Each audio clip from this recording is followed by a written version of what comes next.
Quando a tristeza invade nossa vida, chega uma dor que é capaz de enlouquecer.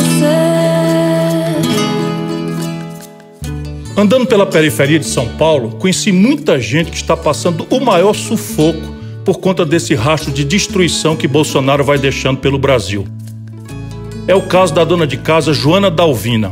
Ela, que já sofreu muito na vida, está mais preocupada do que nunca com o futuro. A Dalvina veio do Piauí, que é um estado irmão do meu Ceará, que eu sou de vizinho.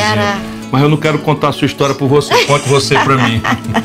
Meu marido veio na frente, com 8 meses, ele disse que era pra mim vir. Quando eu cheguei com 2 meninos, lá nunca faltou café para meus filhos tomar. E aqui faltava. Aqui faltou. Aqui faltava. Roupa de frio ninguém tinha.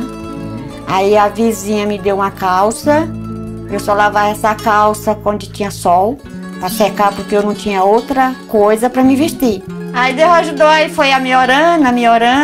E hoje, como é que estão as coisas? Não é aquela maravilha. Antigamente a gente comprava 3, 4 reais, agora a gente paga quase 10 reais na lata de óleo, né?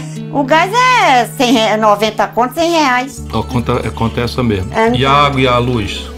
Olha, a água a gente paga uns 40 tá tudo reais. Em dia? Não, a luz não tá em dia, eu não vou mentir. Ou a gente como paga a luz, eu prefiro comer e deixar a luz pra lá.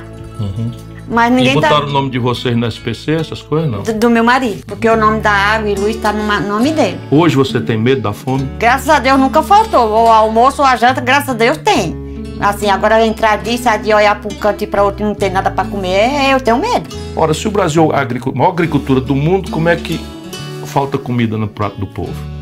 Como é que as coisas que vêm da nossa agricultura, da nossa produção, chegam tão caro no prato do povo? Isso não é justo, não é cristão, não é decente. A gente precisa ajudar o povo brasileiro a entender isso e a mudar isso. Tem que ter fé, né? Tem que ter fé. Se não tiver fé, e pronto. Aí arriscar cair numa depressão, ficar doente e é pior. Pois eu lhe agradeço muito você me receber e peço a Deus que Ele cubra de toda a bênção.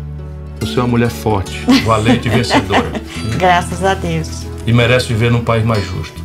Espero. Mas a gente sabe que há uma esperança, que uma nova vida logo, logo vai nascer.